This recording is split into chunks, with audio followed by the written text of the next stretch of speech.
Okay, welcome to your next online lecture. This is Chapter 6, Thermochemistry. You'll want to make sure that you have a calculator handy. You'll also need to have extra piece of paper because just like on the last PowerPoint that we did online, there were a few questions for you to answer and practice on. There will be a few questions today for you to answer and turn in when you come into class tomorrow. You're only going to have Mrs. Gill today in the online lecture because Mrs. Liebman's out of town. Okay, so let's talk a little bit about thermochemistry. We will be studying the energy changes during reactions, and there are going to be two things that we're looking at. First, we're going to study look at the magnitude of the heat flow. And magnitude is really just a big word for looking for the numerical change in the heat flow or the size of the heat flow. And we're also going to be concerned with what is the direction of the heat flow. And we've talked a little bit about this before, and you've probably heard the words endothermic and exothermic during your first year chemistry class. Well, that's what we're talking about when we say the direction of the heat flow. We're talking about is it an exothermic reaction or is it an endothermic reaction? We're looking for heat gain or loss. Is it endothermic or is it exothermic?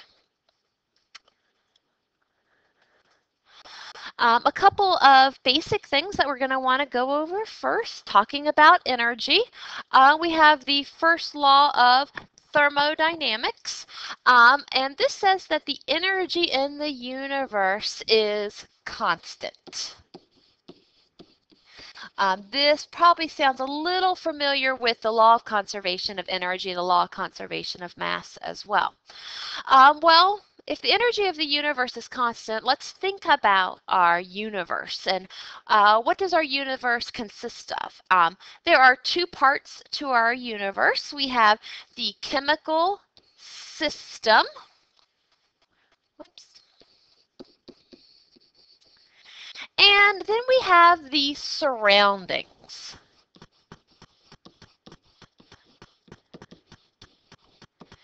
So which part do you think we study, the chemists, are concerned with?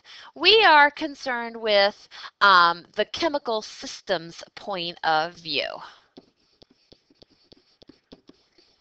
And a lot of times when we're studying energy, we're looking at, is heat flowing into the system or is it flowing out of the system? And so when we start talking about endothermic versus exothermic, that's where we're talking about which direction is the heat going? Is it going into the system? Is it endothermic? Or is it leaving the system? Is it exothermic? Our law of conservation of energy, very similar to the law of conservation of mass. Energy cannot be created nor destroyed. That works nicely with our first law of thermodynamics in saying that it is constant. So we can change energy, but we can't create it, nor can we destroy it. There are two types of energy that we will be looking at. We spent a good bit of time already talking about kinetic energy. Remember, this was in the gas chapter, and when we were talking about it in the gas chapter, we were talking about the relationship between temperature and kinetic energy, that energy of motion. In this chapter, we'll also be looking at the potential energy, and our potential energy is stored in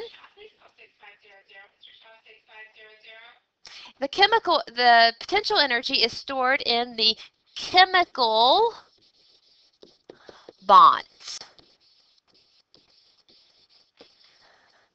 And we'll look at this in this chapter in several different ways. We'll look at the energy of combustion, what energy is released when we are heating things up or combusting things.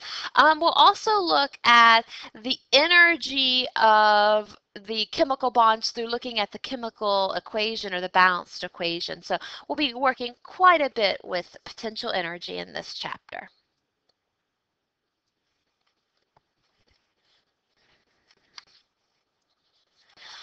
Um, there are two ways to transfer energy. We can transfer energy through work, a force acting over a distance, where W is work. If you're in physics or you've taken physics, you've probably talked a lot about work as a force acting over a distance. We can also transfer energy through heat, and this is probably what you're more familiar with coming from first year chemistry. We have Q is heat. A lot of times I like to use a capital Q with that. And probably seeing that capital Q, that's probably also reminding you of the formula M times S times delta T. That's the formula that we used over and over again last year in solving for energy. Well, what we're going to find is that the change in the amount of energy during a transfer is independent of the pathway or independent of the path. Anytime you have a property that is independent of the path, this is called a state property. And a state property is a property that does not depend on the path taken. Does not depend on the path taken. And there are some examples of this. We have changes in volume, change in pressure, change in temperature. Dr. Rick, please dial 6547 or come to the main office. Change in internal energy and change in enthalpy. And if you notice there, I kept saying the same word over every single time. I kept saying change in. Because really all we care about is where did we start and where did we end up on the path. We don't really care what twists and turns we took along the way. So a really good way to remember a state property is anytime you can do a change in calculation. For example, the change in temperature we know is T final minus T initial. Anytime you can add that delta T or that delta in front, that's a good indication that we're dealing with a state property, something where the path doesn't matter, just where you started and where you ended up.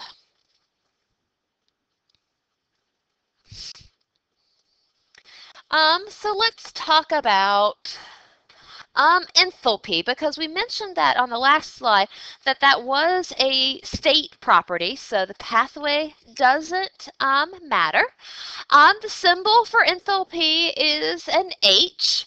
That means enthalpy. And I just misspelled it. Let me fix that real quick. Enthalpy.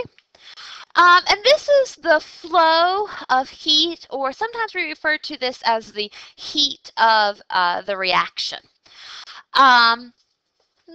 Not real concerned with this right here, so if you want to cross that out, you can. For a reaction at constant pressure, internal energy is equal to enthalpy, and the only work that is caused by the volume change. This has come off of the AP test in the last couple of years, so not real concerned about that either. What I do want you to look at is this part right here, that when we're at constant pressure. And when we're at constant pressure, delta H, notice that we have that delta there again. That tells us that we have a state property. It's independent of the pathway. It's going to be equal to the products minus the reactants. And it's also true that the change in enthalpy or the change in H, these are the same things, equals the heat flow. Delta H equals Q, and here we are back again to that Q we've talked about before, and these are for cases where we are at constant pressure, which is pretty much all of the calorimetry that we do in AP chemistry. It's always at constant pressure. We're exposed to atmospheric pressure, so we're looking at systems exposed to atmospheric pressure. Let's talk a little bit about reactions.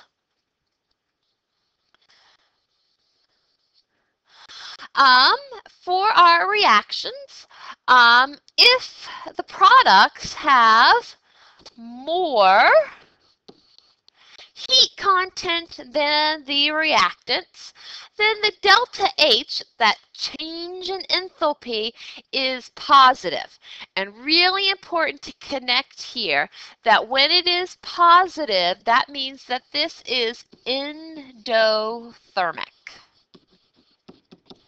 So I want you to connect these two things together. Whenever delta H is positive, that means that it is endothermic, and that means that heat is flowing into our chemicals, or if you wanted to think of that as our chemical system as well.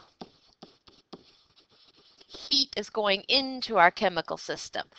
Now, what we notice in cases where things that are endothermic is that we don't really look at what's happening at the chemical system. We don't observe that, but we see the results of that and what's happening out in the surroundings.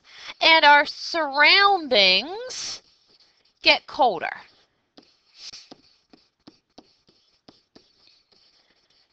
Another way to think about this, the temp goes down is another way we can think of that. Those are all indications of our endothermic reactions. If the reactants have more heat content than the products, then the delta H, whoops, we left out a sign here, the delta H is negative. And when delta H is negative, that means it is exothermic. And once again, as quickly as you can, you want to get that connection made that if delta H is negative, then this is an exothermic reaction. And heat flows out of the chemicals or the chemical system.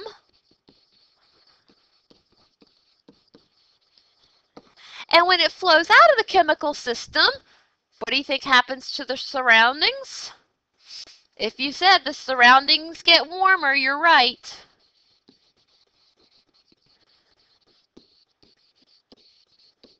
And what do you think is going to happen to the temperature? Yep, we will see the temperature increase.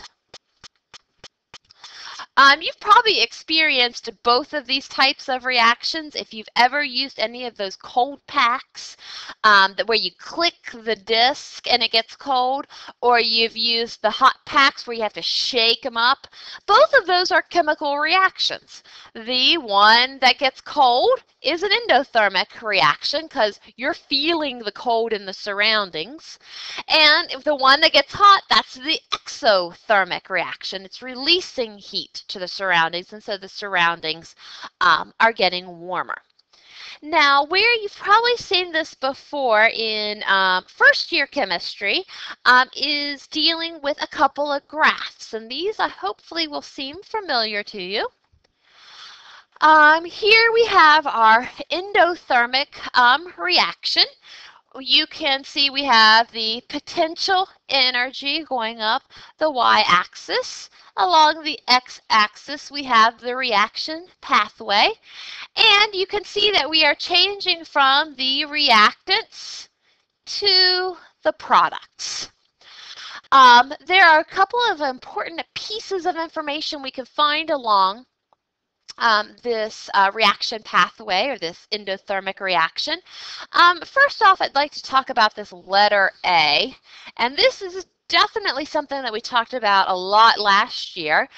This energy right here, which is the energy difference between the activated complex and the reactants, jot down that that is known as the activation energy. And if you remember from last year, that's the energy necessary to have successful collisions, to turn our reactant molecules, let them break apart, get enough energy to become the activated complex, and then collide again and become the products. And whether it's an endothermic graph or an exothermic graph, you're going to see the activation energy on both of them. The other thing that you'll be able to always find on this type of graph is the change in enthalpy. And where do you think the change in enthalpy might be? If you remember before, we said it's products minus reactants. So we have the products and we have the reactants down here. So letter C right here is representing the change in enthalpy. The change in enthalpy is always products minus reactants. Now, for some reason, I can never remember what an endothermic graph looks like and what an exothermic graph looks like. So I let the numbers tell me what's happening. And you can do this too as well. You don't even have to have these numbers going up the side. It's all about the relationship of the products to the reactants. And if you notice here, our products, they are at an energy of 300 kilojoules. So we can put 300 in for it. And we see that our reactants have less energy. They only have 100 joules or kilojoules. So when we subtract that, we get 200. And the number really not so important to me here. What I like to see to help me know that it's endothermic is the sign. And in this case, it's positive, and I know whatever delta H is positive, that means it is endothermic. This is a surefire way to be able to analyze every single graph like that you see to immediately know whether it's endothermic or exothermic. This sign right here, when you do that subtraction step, that's going to be the key. That's going to tell you what's happening. Let's look at our exothermic reaction. Same thing, you see here we have the activated complex about the same place. Notice that this time our reactants have more energy than our products. Our activation energy is still the difference in the energy of the reactants to the activated complex, so we still have our activation energy present. And as well, you'll be able to find your delta H here as well. What's the change in enthalpy? It's always the difference in the products minus the reactants.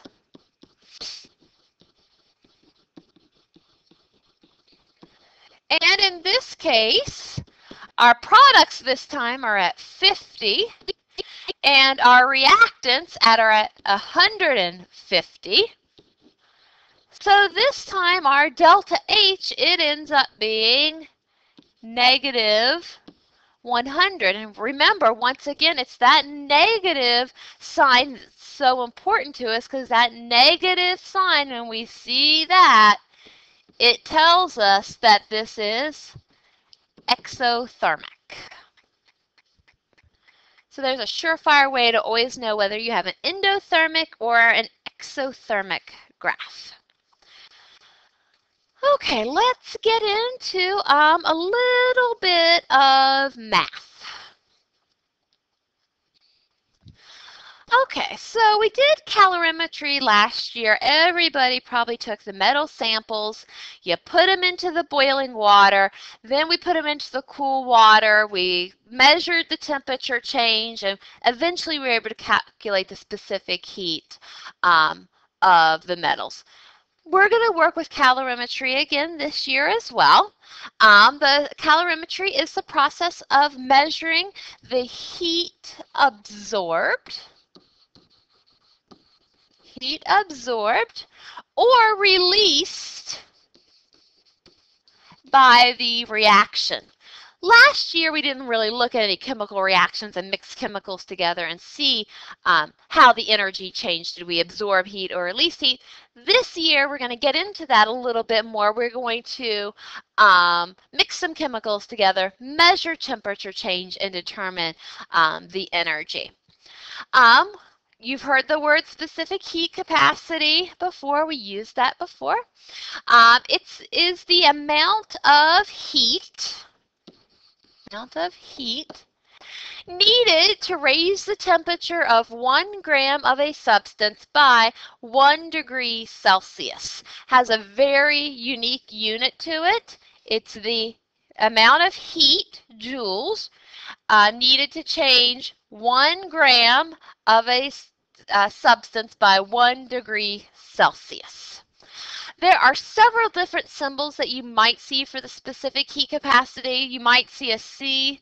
I learned when I was in school to use an S. Occasionally you might see a CP as well. So don't panic when you might see different things. Um, we have a specific heat capacity. That's where we're talking about changing 1 gram. We also have the molar heat capacity, and this is the amount of heat needed to raise the temperature of 1 mole of a substance by 1 degree Celsius. You can change a specific heat capacity into a molar heat capacity and go back and forth. And I'll show you how to do that in just a second. All of this calorimetry right here is the constant pressure calorimetry. Notice we got the word coffee cup.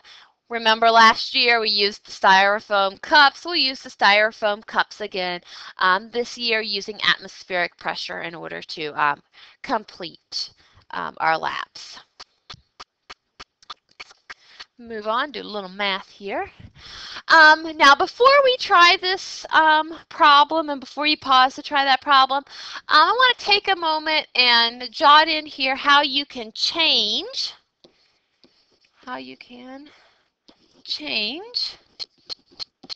joules per grams degrees Celsius into joules per mole degrees Celsius. How can we go from the specific heat capacity to the molar heat capacity?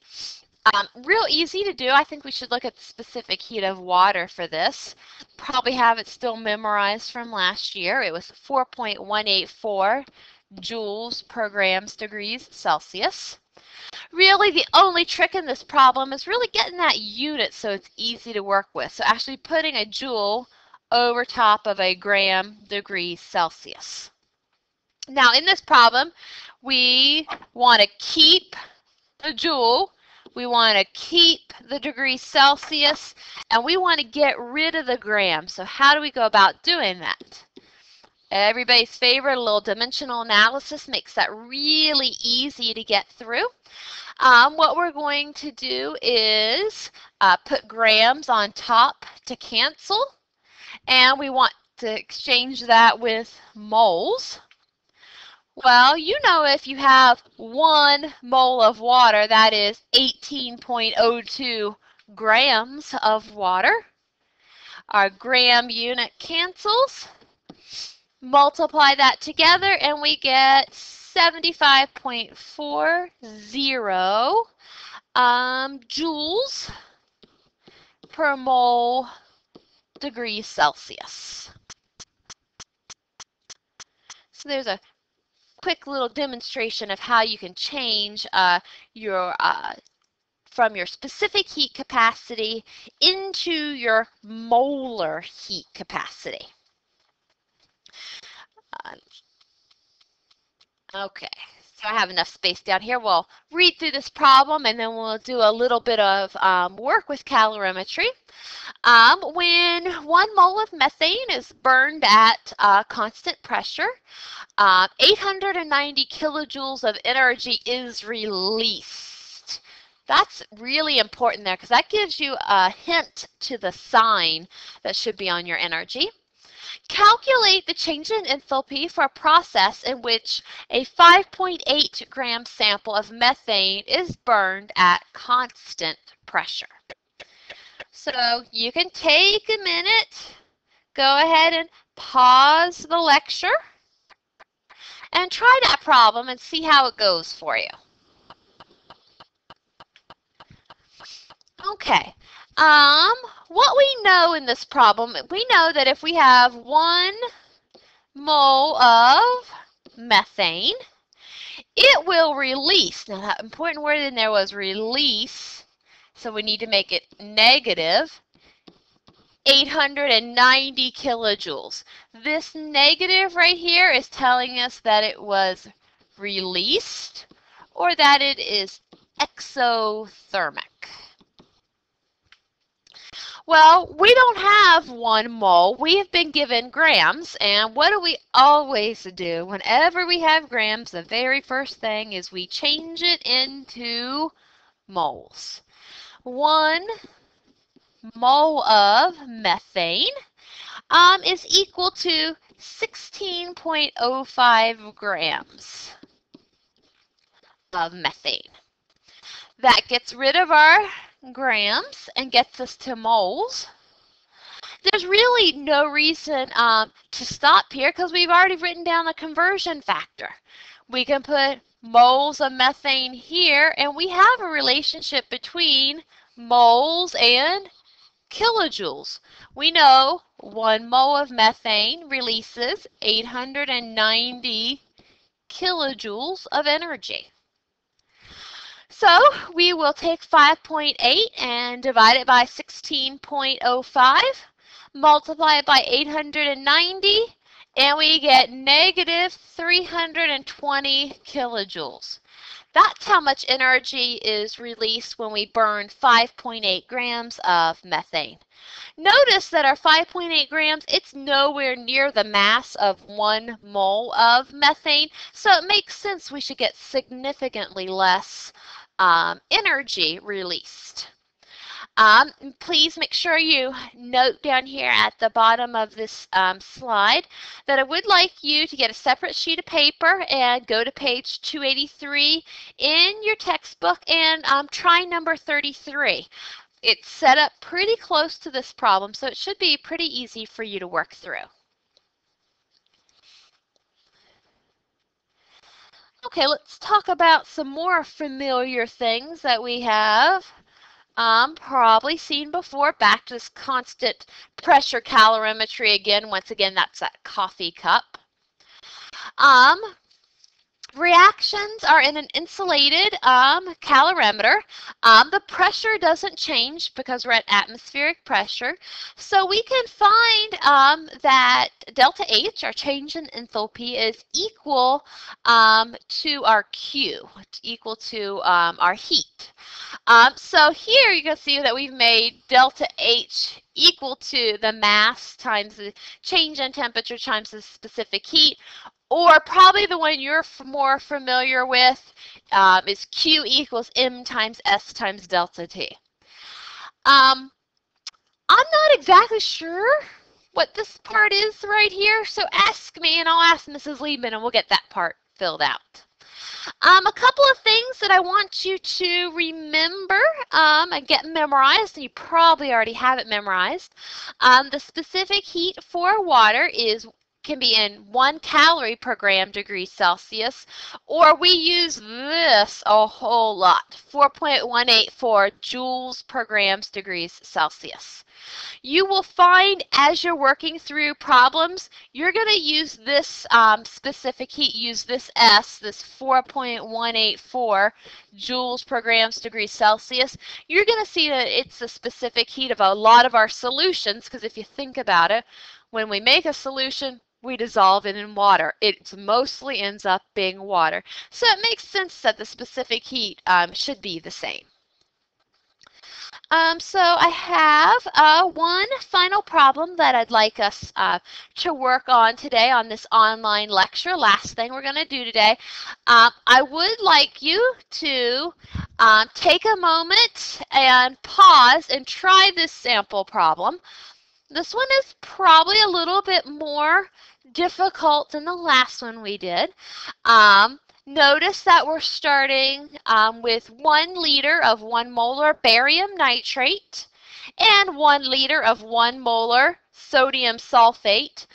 That information right there should automatically tell you the first thing you want to do is get a balanced equation. See what's happening. T final is 28.1 degrees Celsius. Notice we had the initial temperatures as well. Here, like I was talking about before, the specific heat of the solution is 4.18. You can add a 4 in there if you want to. Joules per grams degrees Celsius. Notice one other thing here. The density of the solution is 1.0 grams per milliliter. Both of these are for water because these aqueous solutions are mostly made up of water. What we want to do is calculate the enthalpy change per mole of barium sulfate formed. So you should have a blank slide for the next one. Let's go ahead and work this one out and see what happens. So let's start off and get a balanced equation for this. We have barium nitrate, which is aqueous. We're going to add that to sodium sulfate, which is aqueous as well. We've been spending a lot of time lately doing these types of reactions. This is another double replacement. We're going to make barium sulfate, which is a solid, and sodium nitrate, which is aqueous. Don't forget to make sure you balance this equation with a 2 in front of the sodium nitrate. Few pieces of given information. We know we have 1 liter of 1 molar barium nitrate. We have 1 liter of 1 molar sodium sulfate. Both of these started out at 25 degrees Celsius. What we found is when we were done, we had a density of our solution, which was the same as water. The specific heat of the solution was the same as water. And we did see that we had a temperature increase. T final was 28.1 degrees Celsius. As always, we kind of want to look for what are the things that we can do in this problem. And we see that we have the volume and molarity of both of our reactants. Anytime we have volume and molarity, we know we could go to moles. And the important part for that is if we're looking at the net ionic,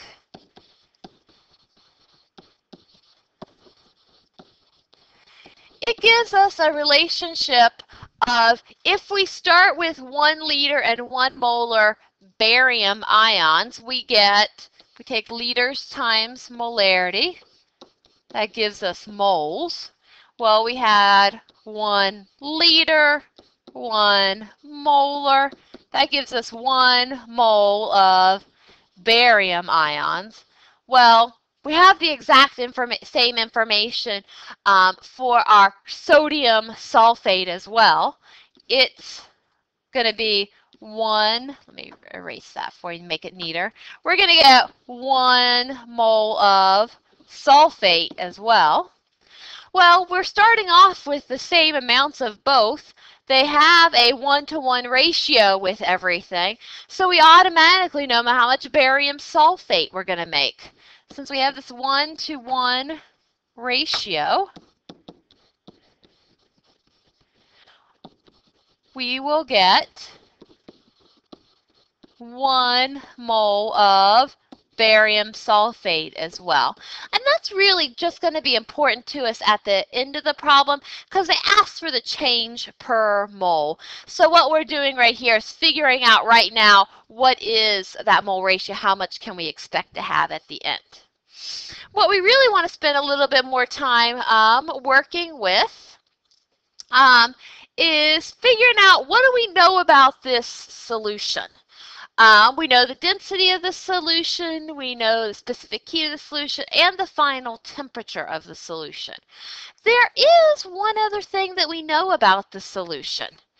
We know that we took 1 liter of barium nitrate and we took 1 liter of sodium sulfate and we added those two things together. And just like in the last chapter those volumes were additive, they're additive here as well. We know the volume of the solution is 2 liters. Well, now that starts to open some doors for us. If we have the volume and we have the density, with the volume and the density, we can solve for the grams of solution. So we have volume times density equals mass. Now be careful. Density is in grams per milliliter. Volume is liters. We got to switch that up. So I'm going to go to 2,000 milliliters. We're going to multiply that by 1 gram per milliliter. That gives us our mass. Do not pick up your calculators. You can take 2,000 times 1, and we get 2,000 grams of solution. Get 2,000 grams of solution. Well, that helps us out because we're looking for the enthalpy of this reaction. It's at constant pressure, so we're trying to get to what is the value for Q. Well, we've got the mass. Now we have mass. We've got the specific heat. Okay, it starts looking like we want to do Q equals M times S times delta T.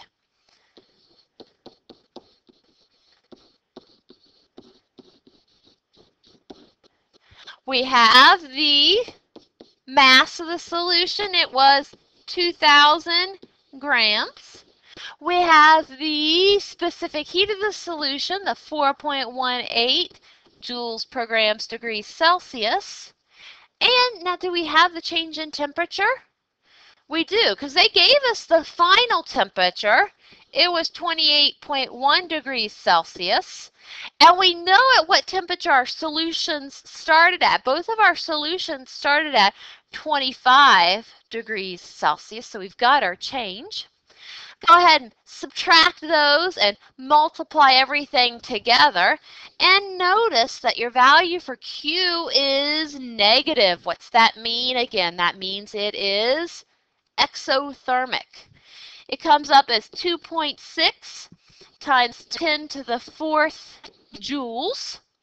Now you'll notice a lot of times we end up switching this unit because the joule numbers tend to be pretty big. So what we want to do is we're going to go ahead and divide that by 1,000. And let's go ahead and make that kilojoules instead. And then we're starting to deal with a little bit nicer number.